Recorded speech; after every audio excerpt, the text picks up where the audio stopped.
So I do have to ask, did the story change significantly, like from your original outline, your original vision to what it ended up being? It changed a little bit. Okay.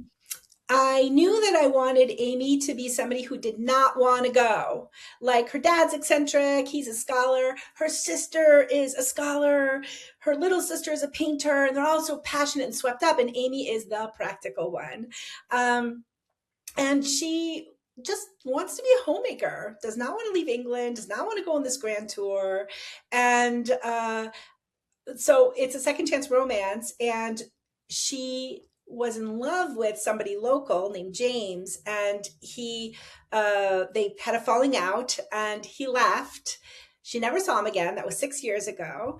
And so when she arrives, she's just trying to like take it all in and, you know, be brave and not, she's chastising herself for being sort of like the spinster aunt. Like she's going to turn into the spinster aunt that like has nothing to say but negative things or whatever. And then she sees James. And so originally in the story, Welcome to the LiteraryScape podcast, the only podcast that serves both readers and authors of historical Christian romance. We read, discuss, review, and rate books in this unique romance subgenre, and sprinkle in a few contemporary Christian suspense books. Authors, we bring you inside tips and tricks from those who have gone before you. Then we bring both readers and authors together for fun-filled live Q&As. LiteraryScape is the one-stop shop for both readers and authors to connect, learn, and grow together. Let's dive into this adventurous episode. Welcome back, everyone, to another LiteraryScape podcast episode. And today I am so excited to introduce to you Jennie Goutet. Welcome. thank you so much for having me. And I'm super excited because you are over in France, correct? That's right. Yes. And you write Regency romance. Regency and Georgian. So it's I'm starting to do more of the 18th century rather than just the 19th century. But yeah, that whole Regency vibe period. What? So how did you discover your love for reading and writing in that genre? So when to be perfectly honest, I grew up reading the classics and continued reading the classics when I was a young adult, and I kind of had a prejudice against romance, thinking that it was not smart literature. And I mean, of course, I loved Jane Austen. I mean, that was just a given and everything. But what happened was a friend introduced me to Georgette Heyer, and she writes Regency. If you know her, you know her. She's the goat, as my teenager would say. She writes Regency, she writes historical, she writes Georgian, even medieval, or earlier, like maybe more Renaissance. And her books are so smart. They're romances, but they're so smart and witty. And I thought, wow, like I love reading this. And when I came to the end, I was like, well, I want something more like this. I know I'm not the only author that started that way, because they wanted more Georgette Heyer books. That's awesome. I love that. That's kind of how I got into mine too. I said, I want more like this. Yeah. And that's great because, and I hope that that just continues generation after generation. So we just have more and more writers coming in. So what Yeah. does a typical writing day look like for you then? There is no typical. There is no typical. Our My life is pretty hectic. So we have three teenage young adult children. We are very active in the teen ministry at church. I am not just writing, but also promoting the books, and active locally. And so basically it's kind of trying to fit in writing wherever I can. Sometimes that means first thing in the morning I'm able to get going, and sometimes that means like half the day goes by and I haven't gotten it done. Sometimes I'm like, okay, I have to just do 1,000 words before I go to bed. So it's not I would love it to be much more organized than it is the truth. You make me feel so much better because so many authors that we interview, they have a very I don't want to say strict, but a schedule that they follow. Um, you just make me feel better because you're right. Life takes over with kids, and if you're working a different job besides just writing, you Yeah. just fit it in where you can fit it in, You right? fit it in where you can. And that can make it harder because you're out of the groove. But then I wouldn't want to be so cut off from life that, and I'm not saying anything against the people that are able to do that. I really think that that's a gift to be able to do that. So I'm not saying anything against that, but I wouldn't want to be so cut off from life that I had all that time. If I have all that time on my hands, it means I'm not involved in other people's lives. Yeah. Yeah, completely understand. So today I'm really excited because we're here to talk about your book, A Love Once Lost. So where did I actually, before I ask that question, I was curious if this is a standalone or is it part of a series? Yeah, it's part of a series. I signed a series with Haven. And the series is called The Bridewell's Grand Tour. And for anyone who doesn't really know what the Grand Tour is, it's kind of an extended vacation that gentlemen took right out of university. And it was sort of a finishing education to polish them and their speech and all of that. And I had the idea, what if we have this scholar, this eccentric gentleman, and he has no sons, but he has 3 daughters, and he decides to take them on tour so that he can kind of turn them into these brilliant luminaries of the time. And so that was the idea for the series. That is wonderful. And how did you come up with that? Just after researching, or what was your inspiration for it?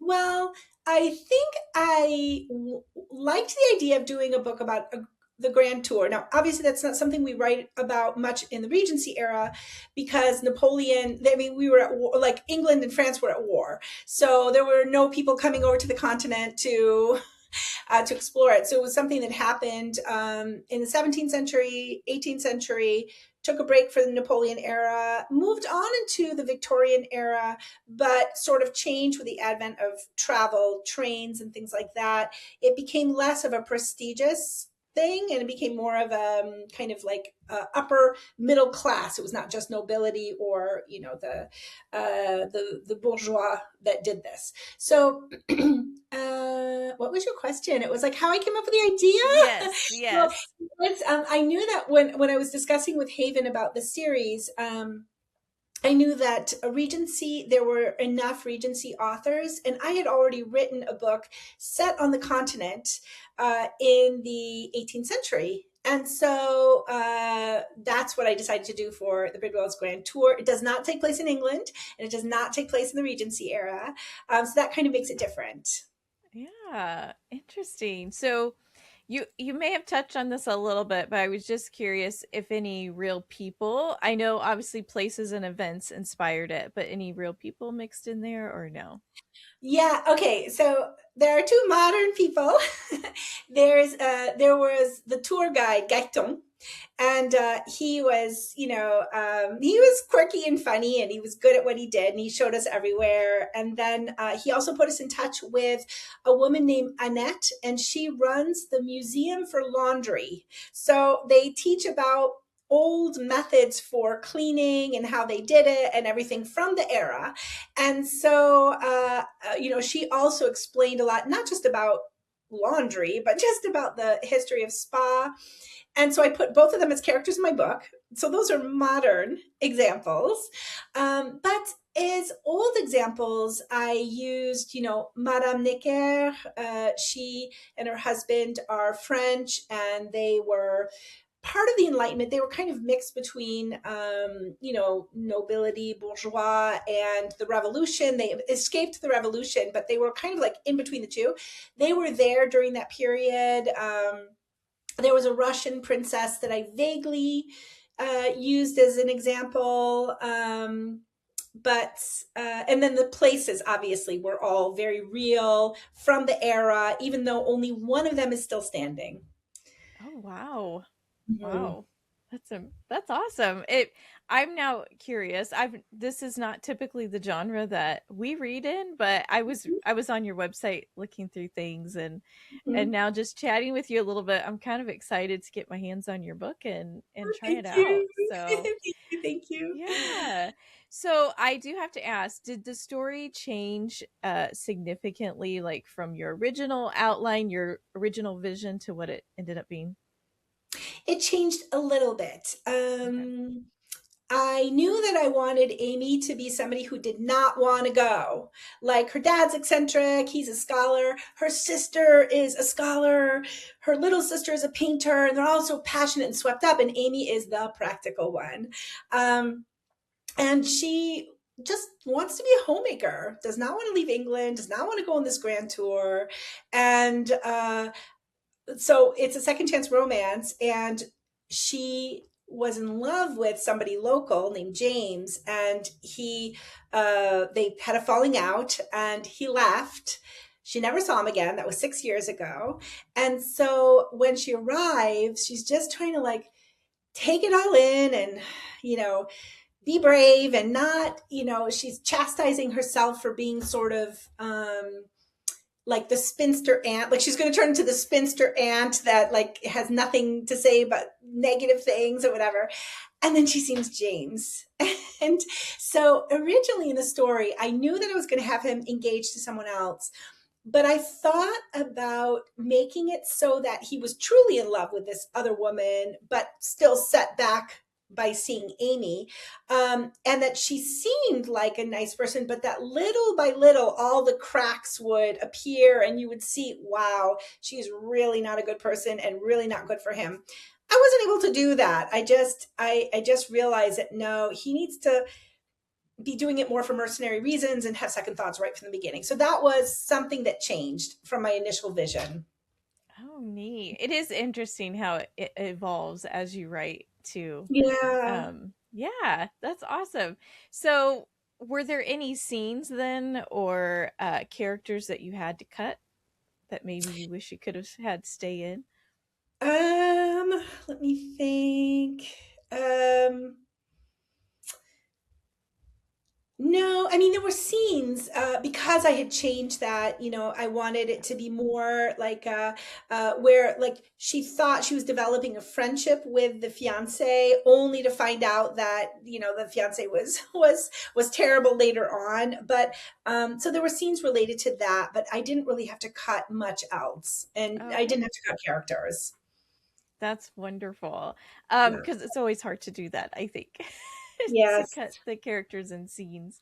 Yeah. And then also you're like ahead on your word count. And for readers who don't know what it's like to be an author and word count, it's like when you start, you're at zero and you have to go to this, 80,000. And then so each day that you advance, you're like, and then you get to the middle and you're like, I am never going to leave the 40s. I'm always going to be in the 40s. And so when you actually have to cut scenes that you wrote that contributed to your precious word count, it's really hard. Yes, I agree. So you touched a little bit on your research. How much research, I'm sorry, let me try that again. How much research did you do?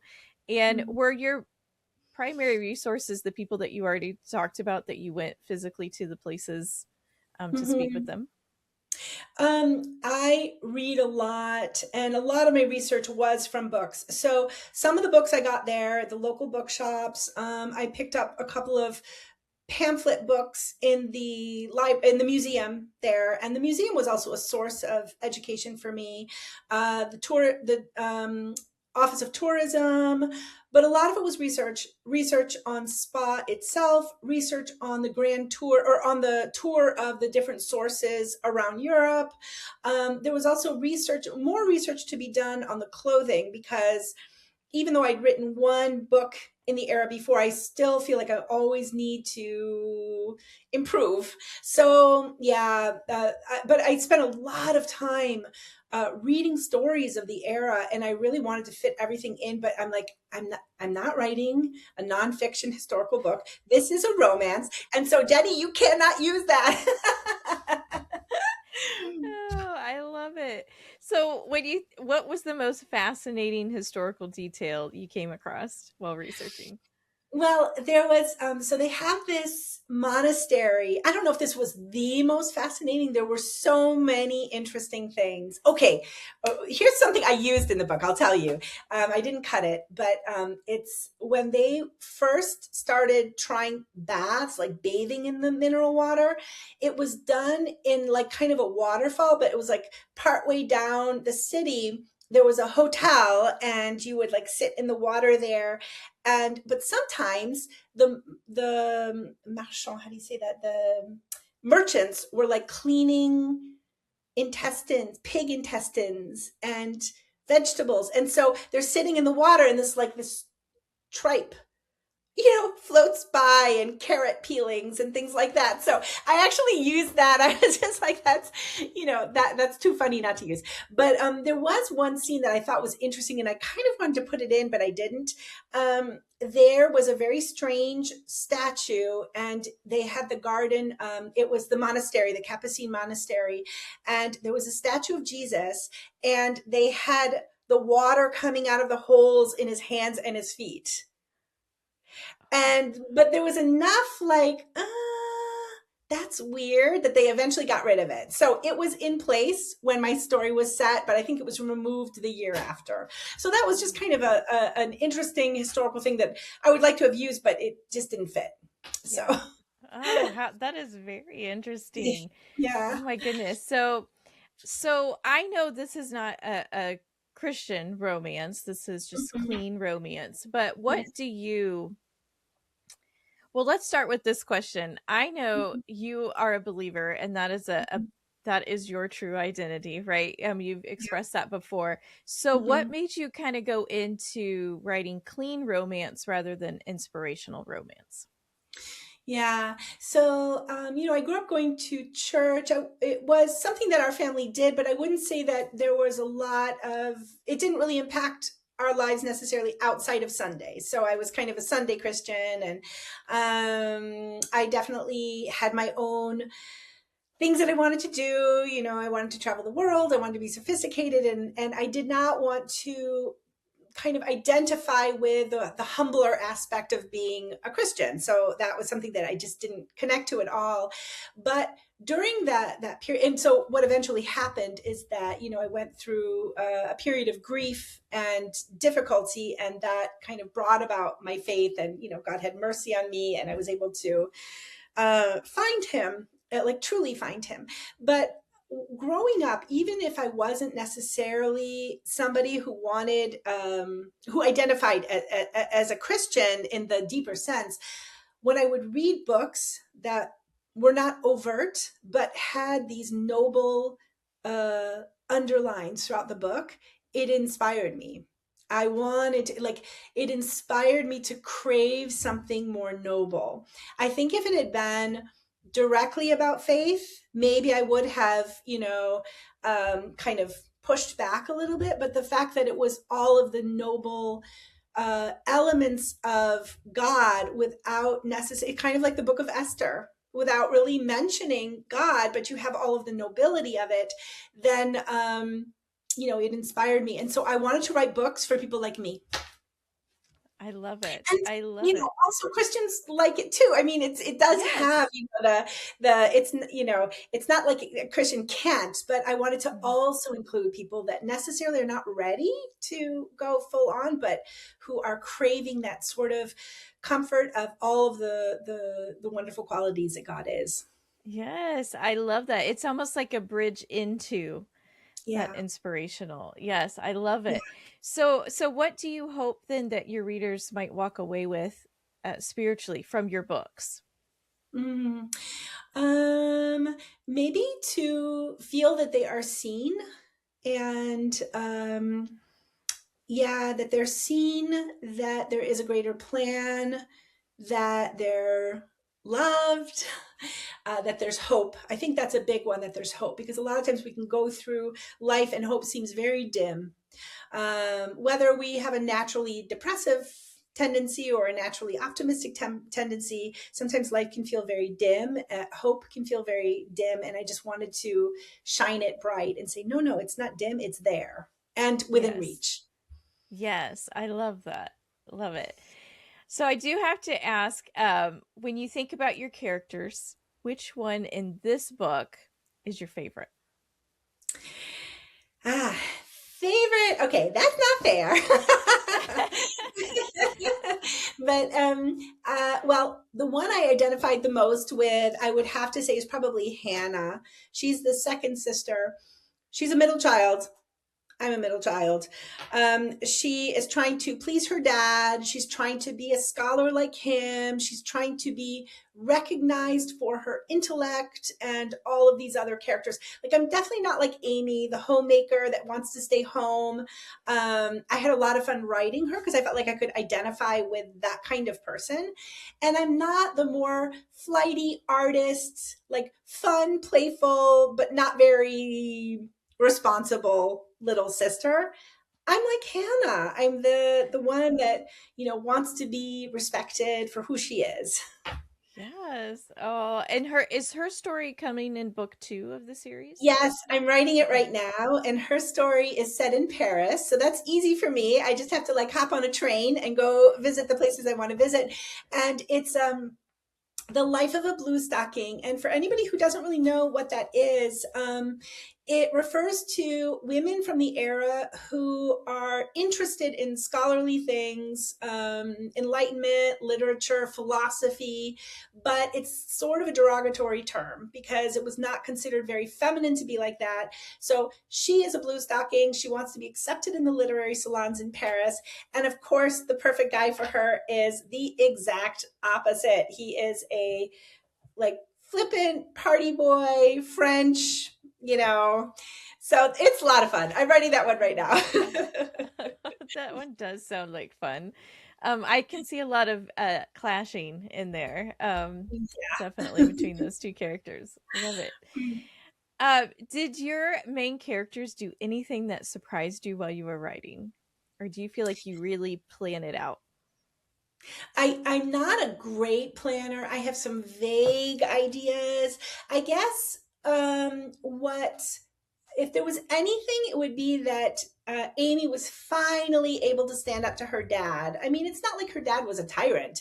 It was more that he was distracted, and she was finally able to kind of tell him like it is and tell him that she and James were in love and that she was, trying to help him and all of that, and like finally stand up for herself because she's somebody who doesn't normally do that. So I suppose it was a little bit of a surprise, but I also suppose it kind of had to happen. Like if you don't have any major change, then the romance falls short. Like there has to be some sort of evolution, Mm-hmm. So That yeah. character arc Yeah, has to be in there. Yeah, to nail it. definitely. Exactly. So, how do you handle writer's block, or is that not an issue for you? Writer's block, yeah, it's a big challenge. So I started out just really just painfully going through it. Then I started to be able to chat with other authors, and that really helped, and just kind of keep coming back to it.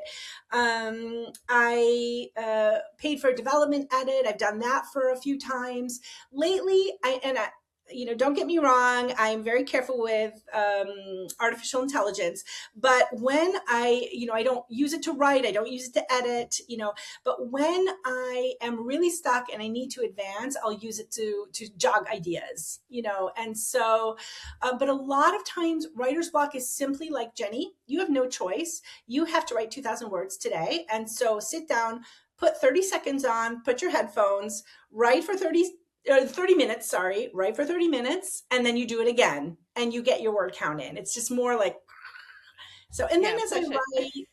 as I write, the ideas come. Yeah. So, And I've found that too. You're right. You mentioned earlier about sometimes when you don't have that set routine, you kind of get out of the groove and you just, mhm. it sounds like you just push yourself back into the groove and then things flow for you. Yeah, Yeah, exactly. that's awesome. So Mm. I have to ask you, this is a second chance love story, but what tropes do you love to write versus some that you try to avoid? Okay. What I love to read and what I think is really fun. So I'm not answering your question the way you're asking it. I'm going to It's answer it the best okay. I can. What I love to read and what I think other people love to read is really enemies to lover. But what I end up usually doing is creating cinnamon roll nice guy heroes because that's what my husband is. And so, I want it to be all enemies and lover to lovers, but it's just not. So that's the trope that I love. But the truth is, I don't think that there's any trope that would be considered clean romance, like we do stay within this, this genre that I avoid. I think I like to have the challenge, like, okay, write a marriage of convenience or write, a shy person. Like, I like to be varied and try everything. I like it. So, do you then draw inspiration from other genres as well? Mm, to a certain degree. I don't know. I probably do without realizing it. I suppose if there was any genre that I do draw from, it's K drama. I really like K drama. I like C drama. Um, I think they're very good at romance and like slow burn and longing and things like that, but yet it's modern and it takes place in Asia and everything like that. So I suppose if I draw from anything, it would be that. Okay. Do you have, I know you mentioned one author already, but do you have like a handful of authors that have influenced your writing? Yes. So I would say, obviously Georgette Heyer is number one. Influences definitely coming from the classics. Like I grew up on Dickens and Austen and just all these things, and I'm like I love the classics, so those have influenced my writing. In terms of authors these days that I love to read, I would still say Mimi Matthews is one. I love Julie Klassen. There are a few handfuls of there is a handful of authors that I think is really good, and so yeah, so I'll read those. Oh, awesome. Do you have well, I should ask. You've already told us a little bit about book 2. Do you have any other hints you can give us on what you're working on next? So yeah, there's book 2. I am going to immediately after that, while it goes to the editors, I'm going to be writing the next in my series called The Earl Sisters, and this is Regency, and the next book is called Wit, Wiles, and Courtship. And the whole series, The Earl Sisters, is about an earl and his 5 sisters, and of course you assume that the earl is like this older guy, or at least of maritable age and everything, but he's not. He's like, at the beginning of the series, he's a 12-year-old and he is a scamp. He's constantly like saying things to embarrass his sisters and everything like that. So that's my Earl Sisters series, and that's what I'm going to work on next when I'm finished with book 2. Oh, that one sounds like fun. I assume that series will end with him. Yep, Um, he gets his own okay. story, and it's going to have to be really good because Oh, he has caused his sisters enough embarrassment. So his heroine is going to have to really really keep him on his toes.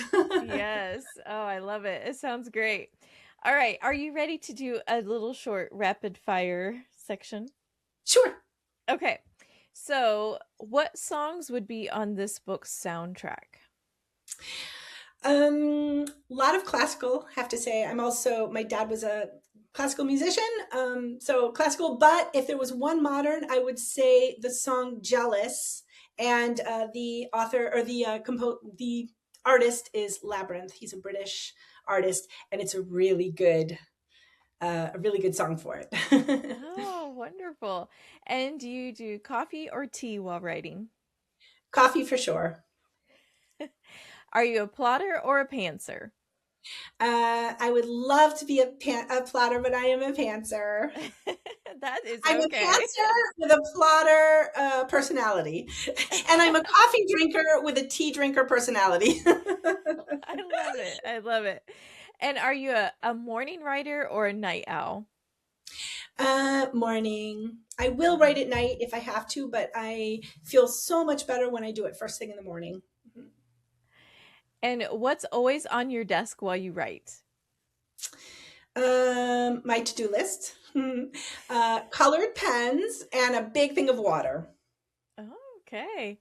And if your main characters could visit you for dinner, what would you serve and what would you talk about? I would probably serve them something really modern, and I would talk about all of the inventions that had happened since they lived, because I've spent enough time in their world, and so now it's time for them to spend some time in my world. Oh, that's fun. I love it. All right. And then as we kind of wind down here, I think this is just a fun one to ask authors. If you could tell your pre-published self one thing, what would it be? um, yeah, don't let any ideas of why you think you can't do it win. Like if you think, oh, I won't be able to write because I'm going to have carpal tunnel. Well, maybe you won't. Or, oh, I'll never be able to finish a whole book. Well, maybe you'll finish 20, just start and then see where it goes. That's what I would tell her. Oh, that's awesome.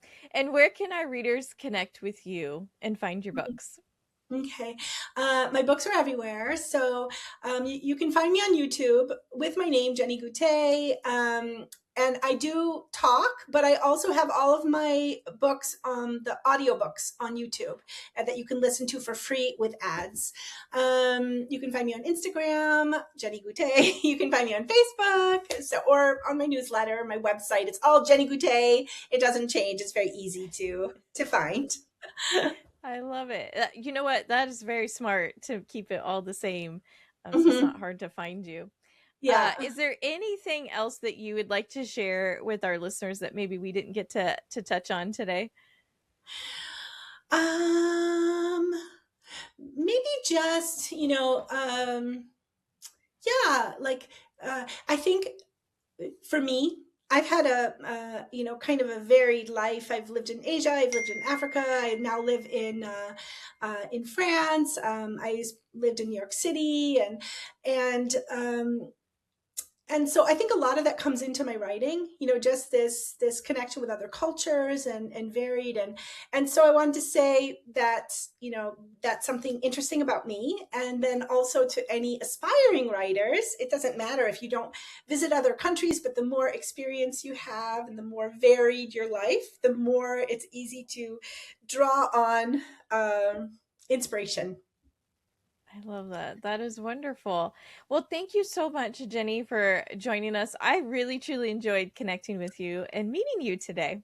Thank you, Melissa. Likewise. Thanks for having me. Yes. Thanks for tuning in. I hope you enjoyed this episode. If so, please consider sharing our podcast. Every share helps us reach more readers and authors like you. Until next time, happy and blessed reading and writing.